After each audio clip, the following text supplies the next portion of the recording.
Magandang buhay mga Inday. Blessing po sa akin na ako po ay nakapagluluto ng seafood mukbang ng mga Inday. Sa totoo lang po, hindi po ako chief cook. Pero sa bawat ng luto ko po ay nagugustuhan naman po ng mga client ko. Katunayan, may mga kada luto ng chief cook. May kanya-kanya po sila sekreto. Pero sa totoo lang, ako ay walang sekreto. Kung ano lang po yung kaya kong lutuin. At pinagpupray ko lang po na dapat sa bawat kliyente ko po magugustuhan na po. Alam niyo ba mga Inday, isi-share ko po yung mga sekreto na dapat niyo malaman. Sa pagluluto, matyaga lang naman po kayo.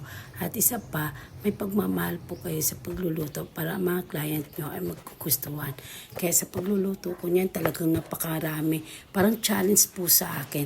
Dahil sa 50 kataong na mapapakain mo nga sobra pa sa 50. Kaya sabi ko, kaya ko kaya ito mapaprepare ang 50 katao sa mga ingredients ko na ito. Pero hindi man po ako nabigo dahil nagawa kong pinaka-the best at pinaka-mabuti ko. Kaya sabi ko, Lord, gabayan mo ko na mapasarap ko ito at magugustuhan sa mga client ng aking lulutuin. Kaya irap-irap ako pero okay lang po mga Inday kang mga tuto. At mga Inday ng tuto, wala ko na po nakunan na pag-video na pag-deliver at sa site na akin na diniliberan kasi po wala rin po akong cameraman, ako din ang cameraman, kaya lahat po na ginagawa ko sa aking pagluluto, yan po nilaga ko na lang muna yan, lahat po yan ay naluto na, kaya lang minimix ko na lang po sa aking sauce na ginagawa dyan. Kaya nagpainit po ko sa labas dahil nga po sa laki ng kaldero, parang hasta ako pwede na rin ilagay sa kaldero sa laki ng kaldero ko po niyan. Kaya dyan po hindi mainit. Kaya isa pa po ay talagang marami po akong naniluto dyan. Kaya nahihirapan po ako dyan.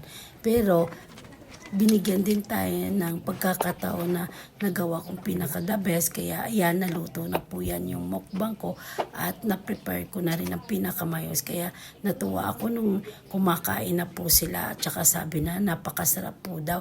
Pero sabi ko, thank you Lord. Isang blessing na rin po to sa akin na maano po yung mukbang ko. Kaya mga Inday, kung kayo nagluluto po, tsaga-tsaga po lang yan. Kaya at mag-pray po. Lalagay ko po ito sa lamesa. Sa isang lamesa po, 3 po. Kaya blessing po sa akin na nakapagluto po ko ng 15 pack na mukbang. Pero sa isa nito, good for the 5 person.